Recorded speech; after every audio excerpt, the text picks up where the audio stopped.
Hey, Sasha here, and this is the Ladcast. Our episode today features Brian Johnson, the face of Referee POV, an innovative TikTok creator that makes referee content for you to enjoy. Brian's stuff is really dope, and I enjoyed this interview, and, we talked through it all. So maybe you can learn a thing or two and, learn how to be the next Mike Dean. Anyways, let's get into the episode. My name's Brian Johnson. I'm a local referee here in Houston, Texas, and I've been refereeing for about 6 years now. And interestingly enough, I knew absolutely nothing about soccer, which all my TikTok guys tell me I should call it football. So I'll call it football from this point on. Yeah, me too. Yeah. But knew nothing about football up until about maybe 12, 13 years ago. And my son actually is a football maniac, follows things from when he was like 3 and as a player. So that's really what got me involved in soccer and football. And now I've been a referee for about 6 years. And one of the biggest things that I liked about it is when I joined it, there were quite a few young referees that were starting out, and whether it's in high school or in college.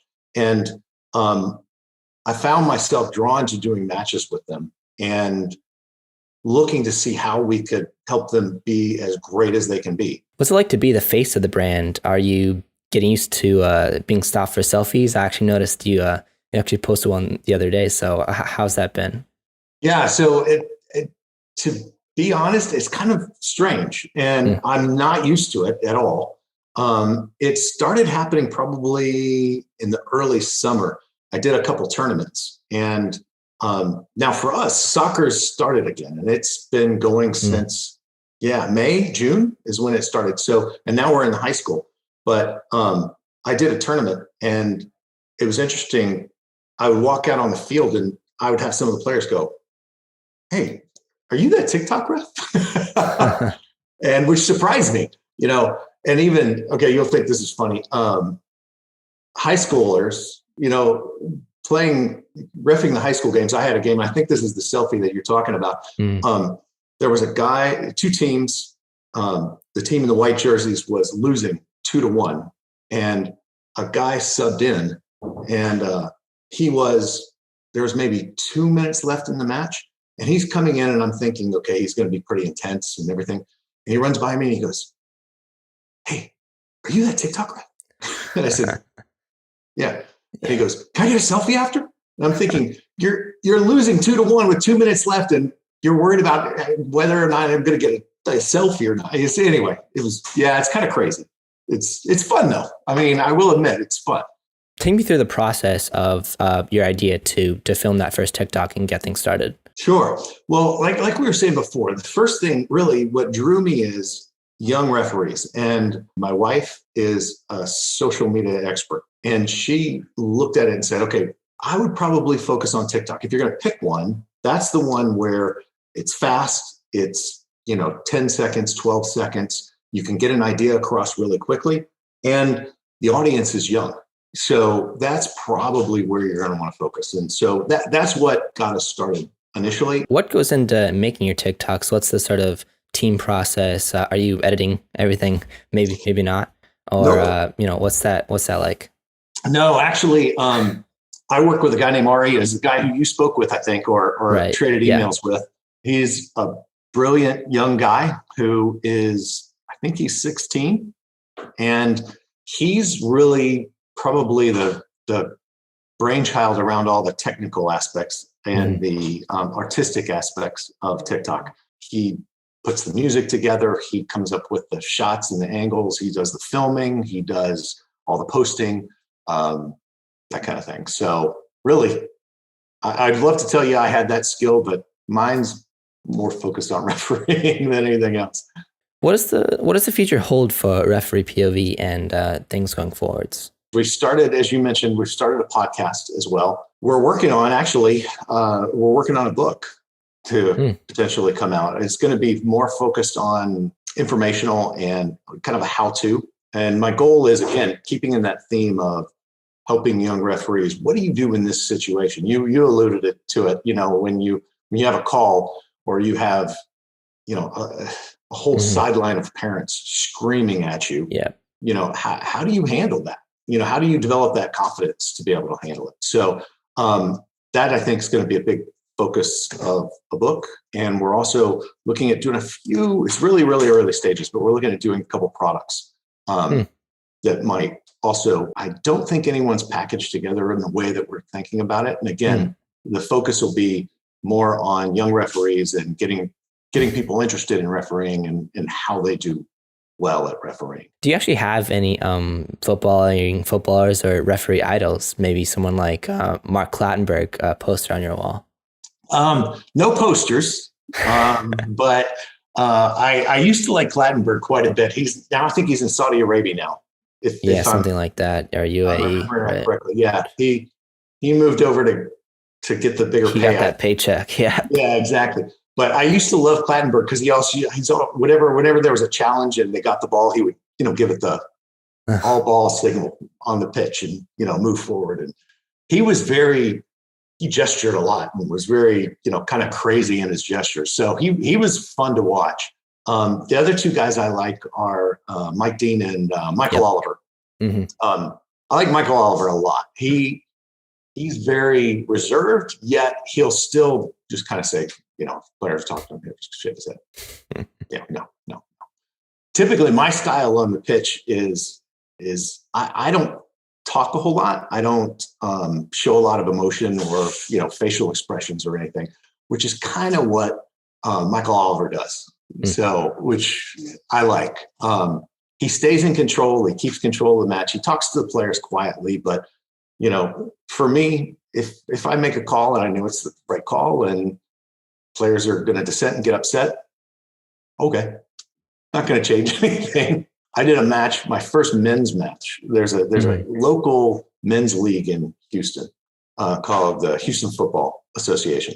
My first game that I did about 3 years ago, I looked over and my linesman was an ex-MLS referee named Colin, who I had seen doing MLS games, and I'm thinking, great, I'm going to screw this up in front of, my first match, and I've got an ex-MLS linesman as my referee. So, but he was fantastic. He gave me some good ideas and, gave me encouragement and everything. And so it's always good to have experienced people. If you can have experienced people on your line, do it.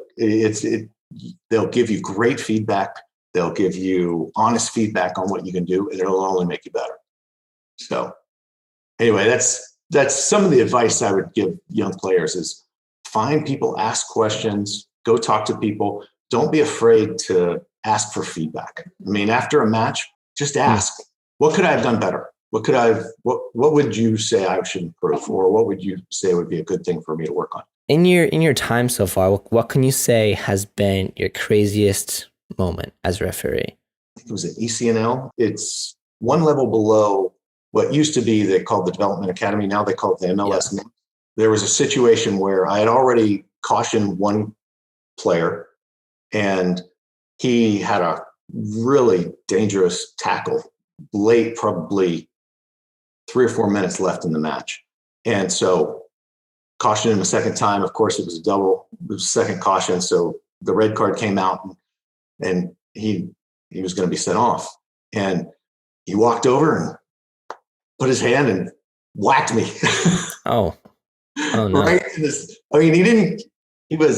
was a U17 match. So he wasn't a huge kid or anything, but, and he caught my hat. He didn't actually hit me, but he hit my hat and knocked my hat. And I was just kind of stunned, because you never think that somebody's actually going to get, especially a kid, is going to get upset at you and kind of come at you. Now you spoke on this, ask for feedback, but what advice could you give to someone, young or old, trying to pursue a career in refereeing and become the next Mike Dean? Yeah. So the most important thing, I think, is, we talked about having feedback and asking for feedback. I would say, number one, proactively ask for it. Even and don't be defensive about people giving it to you, because it's hard to hear, okay, you didn't do something right, or it's difficult to hear that. So you got to kind of look within yourself and figure out, okay, this may be rough. I may be told I didn't do well at all, but I need to hear it. So, and I need to be open to it. So that's probably number one, is if you really want to progress, ask for feedback and ask for help in how you want to do it.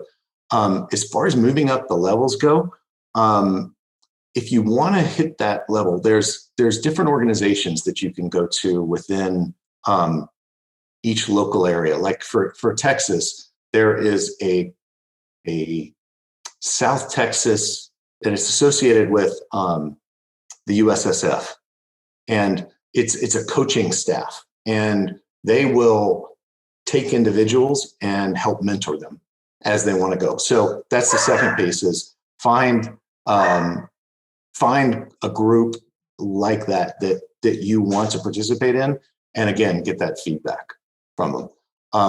And the biggest thing is to work a lot of matches. I mean, it's like I've said a couple times, my passion's around young people doing this because it's a great job. As a young person, you can make really good money. You're outside. You're not being managed like at a McDonald's or something like that, where you've got a manager sitting over your shoulder telling you what to do for 8 hours or 10 hours or whatever. Plus, it teaches you a ton of stuff. I mean, you have to figure out how to work with a team because you're responsible for your linesmen. You've got to figure out how to engage the coach in a very tense situation. All of those are things that be applied to things that you would do in college or internships or, jobs outside of college once you go that point. Well, there you go. Words of wisdom from Brian Johnson, the face of Referee POV himself. I hope to see you on my For You page next time, and awesome. Really get that premium referee content you can't get anywhere else. And I want to thank you for your time, and hopefully next time we pod, you'll be at 10 million followers. Awesome. That would be great. Until then, thanks, Sasha. Bye-bye. Bye.